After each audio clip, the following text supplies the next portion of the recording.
আমি হারুন সাহেবের উদ্দেশ্যে বলতে চাই, আপনি যেভাবে হোক মনোনয়ন পেয়েছেন, এটা যদিও চূড়ান্ত নয়, কিন্তু আপনার উচিত ছিল যারা আন্দোলনের মাধ্যমে, যারা সংগ্রামের মাধ্যমে, যারা নির্যাতন উপেক্ষা করার মাধ্যমে, যারা হাসিনাকে পতন ঘটিয়েছে, সেই সমস্ত দলের নেতা কর্মীদের সাথে, নেতৃবৃন্দের সাথে আপনার আলোচনা করে এবং দেখা করেন।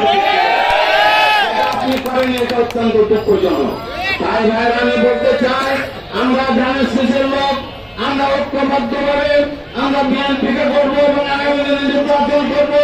তাই ভাইয়ের আমার, আমি কেন্দ্রীয় নেতৃবৃন্দকে আমি জানাতে চাই, আপনারা নেতা কর্মীদের এই কষ্টের, এই দুঃখের আপনারা মূল্যায়ন করবেন এবং আগামী দিনে আপনারা নমিনেশন, নবাবগঞ্জ জেলার প্রতিটি নমিনেশন আপনারা পুরো মূল্যায়ন করে আপনারা বিবেচনা করবেন, এই আহ্বান জানিয়ে এবং সকলকে আমি আমার বক্তব্য শেষ করছি।